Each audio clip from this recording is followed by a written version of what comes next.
बिस्मिल्लाहिर्रहमानिर्रहीम, अस्सलाम वालेकुम। मैं इब्रार अहमद मेहर एडवोकेट। आज अडयाला जेल में 190 मिलियन पाउंड रेफरेंस की समाअत थी। तो इमरान खान ने सहाफ़ियों से गुफ्तगू करते हुए दो बड़ी अहम बातें की हैं। नंबर वन, उन्होंने ये कहा कि जिस तरह से मुस्लिम लीग नून और पाकिस्तान पीपल्स पार्टी को ये खदशा और खौफ लाक है कि शायद 22 अगस्त का जलसा सिर्फ इसलिए मुलतवी किया गया क्योंकि इमरान खान और इस्टेब्लिशमेंट के दरमियान कुछ मुज़ाकरात जारी हैं। तो इमरान खान ने पहली बात तो ये क्लियर कर दी कि ऐसी कोई बात नहीं है, मेरी इस्टेब्लिशमेंट के साथ किसी किस्म की कोई डील, कोई बात, कोई मुज़ाकरात, कोई गुफ्तगू इस हवाले से नहीं है। ये बात क्लियर हो गई है क्योंकि वो पीडीएम की सारी जमातें बड़ी टेंशन में थी उस दिन से लेके कि पता नहीं ये मुलाकात कैसे इमरान खान के साथ हो गई और सुबह सुबह अर्ली मॉर्निंग कैसे मुलाकात हो गई, जलसा मनसूख कैसे हो गया। तो लगता है कि बात बन रही है। उनको ये खदशा है ना कि हमारी हुकूमत तो बिल्कुल बैसाखियों पे खड़ी है, अगर इमरान खान की सेटलमेंट हो गई तो फिर हम किधर जाएंगे, हम तो मारे जाएंगे। तो बहरहाल इमरान खान ने कहा कि अभी फिलहाल ऐसी कोई बात नहीं है, मेरी इस्टेब्लिशमेंट के साथ किसी किस्म की कोई बात, कोई डील नहीं हो रही। और दूसरे नंबर पे इमरान खान ने यह भी कहा कि अगर मुझे कुछ हो गया, अगर मेरी जान चली गई, अगर मुझे कत्ल कर दिया गया, तो डीजी आईएसआई और chief of army staff Asim Munir उसमें जिम्मेदार होंगे। अच्छा, इमरान खान ने सिर्फ पहली दफा इस खदशे का इजहार नहीं किया, इससे पहले भी इमरान खान काफी दफा खदशे का इजहार कर चुके हैं। बल्कि इमरान खान ने यह भी कहा कि मुझे पहले भी 3 दफा जान से मारने की कोशिश की जा चुकी है। और इमरान खान के साथ साथ बुशरा बीबी भी ये कह चुकी हैं कि उन्हें मारने की कोशिश की जा चुकी है। पर इमरान खान ने ये कहा कि अगर मेरी जान चली गई, मुझे मार डाला गया, तो इसमें डीजीआईएसआई और चीफ ऑफ आर्मी स्टाफ जिम्मेदार होंगे। इमरान खान ने सहाफियों से गुफ्तगू करते हुए ये कहा कि मेरी इस्टेब्लिशमेंट से कोई बातचीत नहीं हो रही, अगर होगी तो पाकिस्तान आइन और मुल्क में इस्तेहकाम की खातिर होगी। हुकूमत खुद कह रही है कि मेरी जान को खतरा है, इसलिए मुझे बाहर नहीं निकाला जा रहा। रावलपिंडी की डाला जेल में 190 मिलियन पाउंड नैब रेफरेंस की समाअत के दौरान सहाफियों से गैर रस्मी गुफ्तगू करते हुए उन्होंने कहा कि अवाम फौज से प्यार करते हैं क्योंकि वो हमारा तहफ़्फ़ुज़ करती है, फौज सबकी है और मुल्क को मजबूत अदारे की जरूरत है। लेकिन ये जो कर रहे हैं ये खुदकुशी है, मुझे ओवन नमा कमरे में रखा गया है। बुशरा बीबी के कमरे में चूहे आ जाते हैं और नमाज पढ़ती है और चूहे छत से गिरते हैं। जेल में कुछ ज्यादा ही सख्तियां हो रही हैं, लगता है उनकी कांपे टांग रही हैं। मुझे कुछ हुआ तो जिम्मेदारी डीजीआईएसआई और जनरल आसिम मुनीर पर होगी।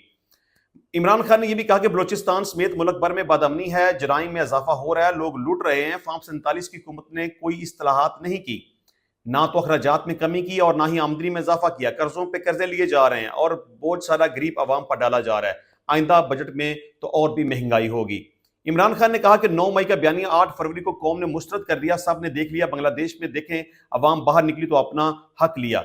सिर्फ भेड़ बकरियां डंडों से कंट्रोल होती हैं, इंसान नहीं। अदारे के मंजूर नजर मोहसिन नकवी के पास क्या क्वालिफिकेशन है? पहले उसने फ्रॉड इलेक्शन करवाए, फिर क्रिकेट का बेड़ा गर्क कर दिया। वर्ल्ड कप में चौथे नंबर पर आने वाली टीम T20 वर्ल्ड कप में 8वें नंबर पर आई। तो चेयरमैन पीसीबी ने कहा कि क्रिकेट टीम को सर्जरी की जरूरत है और अब हम बांग्लादेश से भी हार गए हैं। अच्छा जी, इसके अलावा पाकिस्तान तहरीक इंसाफ ने मखसूस नशिस्तों के हसूल के लिए एक application supreme court of Pakistan में सबमिट करवा दी है। दरखास्त में इस्ता की गई है कि इलेक्शन कमीशन की वजाहत की दरखास्त मुस्तरद की जाए, इलेक्शन कमीशन को आजाद अरकान की वाबस्तगी के सर्टिफिकेट मंजूर करने का हुक्म दिया जाए, इलेक्शन कमीशन को 12 जुलाई के मुख्तसर फैसले पर अमल का हुक्म दिया जाए। तो ये जनाब एक सुप्रीम कोर्ट ऑफ पाकिस्तान में एप्लीकेशन आ गई है कि जो सुप्रीम कोर्ट ने 12 जुलाई को ये हुक्म सदर फरमाया था कि तहरीक इंसाफ को मखसूस नशिस्तें उनके हवाले की जाएं, तो उस पर ताहाल अमल दरामद नहीं हो सका। क्यों अमल दरामद नहीं हो सका? क्योंकि गवर्नमेंट ने एक इलेक्शन तरमीमी एक्ट 2024 मंजूर कर लिया है, जिसके मुताबिक जब तक वो इलेक्शन एक्ट मौजूद रहेगा उस वक्त पाकिस्तान तहरीक इंसाफ को मखसूस नशिस्तें नहीं मिल सकेंगी। मेरा ये ख्याल है कि तहरीक इंसाफ को इस वक्त सुप्रीम कोर्ट में ये एप्लीकेशन लेके नहीं जाना चाहिए था कि जो इलेक्शन कमीशन ने एप्लीकेशन वजाहत करने के हवाले से सबमिट की हुई है उसको खारिज किया जाए और मखसूस नशिस्तें हमारे हवाले की जाए। बल्कि पाकिस्तान तहरीक इंसाफ ने इस्लामाबाद हाई कोर्ट में जो पिटीशन फाइल की हुई है इलेक्शन तरमीमी एक्ट 2024 की मंजूरी के हवाले से, उसके ऊपर फोकस करना चाहिए, क्योंकि जब तक वो कलअदम नहीं होगा उस वक्त तक पाकिस्तान तहरीक इंसाफ को मखसूस नशिस्तें नहीं मिलेंगी।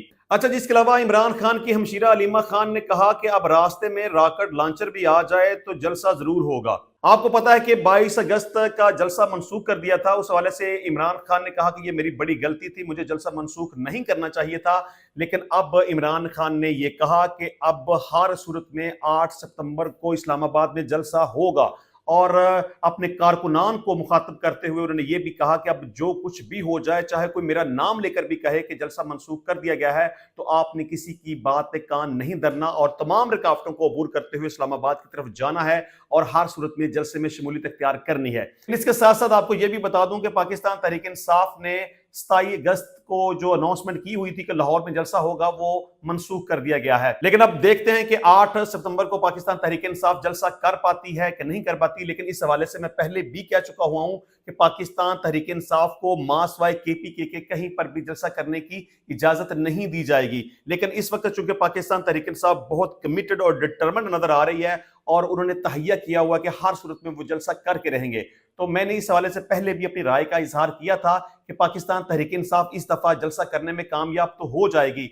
लेकिन उन्हें इस्लामाबाद जाने की इजाजत नहीं मिलेगी। इसके अलावा आज की वीडियो में आपको यह भी बताएंगे कि आप गवर्नमेंट से अपना घर बनाने के लिए कर्जा कैसे हासिल कर सकते हैं, ऑनलाइन कैसे अप्लाई कर सकते हैं। क्योंकि आपको पता होगा कि पंजाब गवर्नमेंट ने इस हवाले से एक अनाउंसमेंट की हुई थी कि जिन लोगों के पास अपना घर नहीं है, वो अपना घर बनाना चाहते हैं, तो गवर्नमेंट उनको फैसिलिटेट करेगी। और इसमें यह भी कहा गया था कि जो लोग शहरों में रहते हैं, उनके पास 1 मरले से लेकर 5 मरले तक जमीन मौजूद है और वो अपना घर नहीं बना सकते, उन लोगों को कर्जा दिया जाएगा। और दूसरे नंबर पर जो देहातों में रहते हैं, जिनके पास 1 मरले से लेकर 10 मरले तक अपनी जमीन मौजूद है लेकिन वो अपना घर नहीं बना सकते, तो उनको 15 लाख रुपए तक कर्जा दिया जाएगा, जो कि बिला सूद होगा, उसके ऊपर टैक्स नहीं लगाया जाएगा और पहले 3 माह उनसे कर्जे की वापसी के लिए कोई भी किस्त वसूल नहीं की जाएगी। 3 माह गुजरने के बाद उनसे माहाना 14,000 रुपया वसूल किया जाएगा, जो कि 7 साल के अरसे में जिस शख्स ने भी कर्जा लिया होगा वो वापस करेगा। अब यहां पंजाब गवर्नमेंट के ऊपर सबसे पहले तो मैं ये तनकीद करूंगा, मैं समझता हूं कि पहले उन लोगों को अकोमोडेट करना चाहिए जिनके पास जमीन भी नहीं है। पाकिस्तान में बेशुमार ऐसे लोग हैं, पंजाब के अंदर बेशुमार ऐसे लोग मौजूद हैं जिनके पास जमीन का 1 मरला भी मौजूद नहीं है। वो मजबूर हैं, बेबस हैं, बेघर हैं, दर बदर की ठोकरें खा रहे हैं, सड़कों पर सोने पे मजबूर हैं, झुग्गियों में सोने पर मजबूर हैं, किरायों पर रहने पर मजबूर हैं, लेकिन उनके पास अपना घर बनाने के लिए पैसे मौजूद नहीं हैं। मैं समझता हूं कि सबसे पहले उन लोगों को अकोमोडेट किया जाना चाहिए था, क्योंकि ये तो अनाउंसमेंट आ गई ना कि जिसके पास 1 से लेकर 5 मरले शहरी लोगों के पास होगा और देहात में रहने वाले 1 से लेकर 10 मरले तक जिसके पास होगा, सिर्फ वही अप्लाई कर सकेंगे जिनके पास अपनी जमीन मौजूद होगी और वो अपना घर नहीं बना सकते। उसके लिए पंजाब गवर्नमेंट उनको 15 लाख रुपए तक का कर्जा देगी। मैं समझता हूं कि सबसे पहले उन लोगों को कर्जा देना चाहिए था जिनके पास जमीन भी मौजूद नहीं थी। लेकिन चलें, अब पंजाब गवर्नमेंट ने ये जो अनाउंसमेंट की हुई है उसका मैं आपको तरीकाकार बताता हूं कि आपने किस तरह से उस कर्जे के हसूल के लिए ऑनलाइन अप्लाई करना है। अच्छा जी, जो शहरी अपना घर बनाने के ख्वाहिशमंद हों वो PITB पोर्टल के जरिए या टोल फ्री नंबर 0800091100 पर कॉल करके हाउसिंग लोन के लिए दरखास्त दे सकते हैं। ऑनलाइन दरखास्त का निजाम इस बात को यकीनी बनाता है कि यह अमल काबिल रसाई और आसान है, जिससे ज्यादा से ज्यादा लोग हाउसिंग के इस अहम इकदाम से मुस्तफीज हो सकें। अपनी छत अपना घर इकदाम 5 बड़े शहरों मुल्तान, फैसलाबाद, सियालकोट, सरगोदा, रावलपिंडी से शुरू होने वाले हर जिला में 3000 से ज्यादा रिहाइशगाहें बनाने का मंसूबा रखता है। ताहम लाहौर में पहले मरहले में रायवंड रोड के करीब 5000 घर तमीर किए जाएंगे। इंशाल्लाह मिलेंगे नेक्स्ट टाइम नई वीडियो में नए टॉपिक के साथ। तब तक के लिए इजाजत दीजिए। अल्लाह हाफिज।